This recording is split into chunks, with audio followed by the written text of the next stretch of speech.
Hola a todos, bienvenidos a mi canal sobre videoreseñas. Hoy os voy a hablar de un libro que me he leído muy recientemente, pero antes de eso os tengo que poner en contexto. Me imagino que muchos de vosotros no sabéis lo que es el 25 de noviembre. Pues bien, el 25 de noviembre es el Día Internacional contra la Eliminación de la Violencia contra las Mujeres. Este día busca sensibilizar y movilizar a la sociedad para erradicar la violencia de género. El origen de esta fecha se sitúa en 1960. El origen de esta fecha se sitúa en 1960, cuando asesinaron a las hermanas Mirabal, las cuales eran feministas y republicanas. Su asesino fue Rafael Trujillo. Los objetivos del 25 de noviembre son visibilizar la violencia de género, promover acciones y generar conciencia social. Hoy os voy a hablar del libro del encaje roto. Este libro es una antología de cuentos contra la violencia hacia las mujeres. Tiene 35 relatos en total y fue publicado por primera vez en 1897 por Emilia Pardo Bazán, de quien hablaremos a continuación. Emilia Pardo Bazán nació en 1851 y murió en 1921. Fue una escritora y periodista muy importante de la literatura española de finales del siglo XIX y principios del siglo XX. Fue una precursora del feminismo de España. Destacó por su labor defendiendo los derechos de las mujeres. Emilia perteneció al naturalismo, una corriente literaria derivada del naturalismo. Su novela más emblemática de este estilo es Los pasos de Ulloa, publicada en 1886, donde relata cruelmente la vida rural en Galicia. A continuación os voy a hablar de mis relatos favoritos de este libro. El revólver, La culpable, La dentadura, Vampiro y En el pueblo.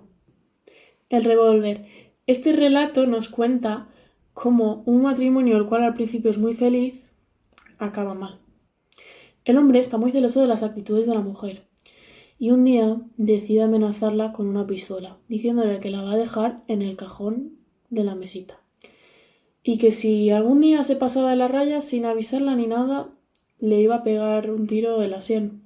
La mujer estaba muy asustada. Eso le causó un daño psicológico terrible y siempre vivía con el miedo. No hacía nada por no enfadar a su marido. Después de un tiempo de tortura, el hombre muere en un accidente de coche, lo cual le hace ver a ella que realmente estaba enamorada. Por mucho que él la tratara mal, ella se sentía aún así culpable. Como había sufrido mucho, le encargó a un criado que cogiera el revólver y lo tirara. Pero el criado le dijo que ese revólver nunca había estado cargado, que incluso le dijo al hombre que si quería que fuera él a por balas, pero el hombre dijo que no hacía falta. Con lo cual, todo el tiempo que estuvo sufriendo era por una amenaza en vano. Él no tenía balas para dispararle, pero a ella le causó lo suficiente como para dejarla tan mal psicológicamente. En esta novela se nos habla sobre la violencia psicológica, los celos enfermizos y el daño irreversible. La culpable. En este relato, una mujer se escapa con su prometido días antes de casarse. La detienen a ella, y no a él. Y cuando vuelve con su familia la rechaza muy fuertemente. Incluso años después de ya estar casada con el hombre, la siguen rechazando y le siguen echando la culpa, lo cual a ella la consume. E incluso cuando deciden tener hijos se da cuenta de que a ella siempre le han echado la culpa y a él no, cuando se escaparon los dos. Incluso la llegan a tachar de mala madre por lo que hizo muchos años atrás, cuando él también lo hizo y no le echan la culpa. En este relato podemos observar que las expectativas sociales son muy diferentes para un género y para el otro. Este relato también es una crítica a la sociedad patriarcal. La dentadura. Había una pareja la cual era muy feliz, los dos se querían mucho, pero un día él decidió hacer un comentario despectivo hacia la sonrisa de ella. Dijo así: lo único que te desmerece así, un poquito, es la pícara dentadura. Es que, a no ser por la dentadura, chica, un cuadro de Murillo. A ella le impactó mucho porque se ve que tenía mucha dependencia emocional hacia él.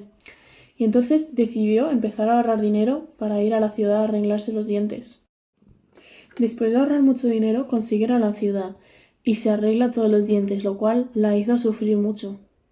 Cuando volvió, muchos hombres le tiraban la caña, pero ella solo era fiel a su novio. Y cuando vio a su novio, él le dijo que una mujer así no merecía la pena, sabiendo que es todo operado, sin belleza natural, lo cual a ella la dejó destrozada. En este relato podemos observar la superficialidad y las expectativas sociales hacia la mujer. La búsqueda de la perfección y las mujeres modificando su cuerpo para encajar en los estándares. Un claro ejemplo sería la película The Substance, publicada este 2024. Vampiro. En este relato nos cuenta la historia de una niña adolescente de 15 años que se casa con un señor de 77 años y medio, y quien los casa es el tío de la niña. Al principio el abuelete es muy majo, y la chiquilla se piensa que simplemente va a ser ayudar al abuelo, como si cuidara a su abuelo. Pero al final resulta que no es así. El señor se estaba apoderando de la juventud de la niña, lo cual hacía que ella cada vez estuviera más débil y vulnerable, mientras que él estaba más vivo. Al paso del tiempo, la niña, ya convertida en una abuela, acaba muriendo, y el abuelo está tan vivito y coleando, y decide ir a por una nueva víctima. En el pueblo, este relato va sobre la historia de una muchacha la cual llega nueva a un pueblo. En ese pueblo son muy cerrados de mente y la empiezan a tratar bastante mal, pero llega un día que se pasan de la raya. Los más chulitos del pueblo deciden gastar una broma a nuestra protagonista. La broma consistía en cortarle el pelo, pero aparte del pelo le cortaron la carne también, lo cual dejó a todos impresionados porque se estaba desangrando. Su amiga, muy preocupada, fue a ayudarla. Y él dijo textualmente: ¿qué? ¿No puede un hombre correr una broma? Ella misma está jerío, que se fastidie y que se rasque, para que aprenda a venirnos con moas nuevas. Lo cual ya nos comenta el tipo de inteligencia que corría por ese pueblo, ¿verdad? No sabemos muy bien cómo acaba la historia, ya que aquí acaba el relato, pero se puede ver que seguramente no haya pasado nada, conforme han podido hacer todo esto sin que nadie se lo impidiera. Sinceramente, este libro me ha gustado bastante, aunque me lo leí un poco por obligación, pero está bastante guay y yo lo recomendaría. Pero sobre todo para gente que tenga la mente abierta, porque hay algunas personas que leen esto y se quedan igual. Y para que estén perdiendo el tiempo, mejor que no lo lean. Y ahora, el gordo y yo nos despedimos después de hacer esta video reseña tan chula a última hora, como siempre. Muchos besitos. Adiós.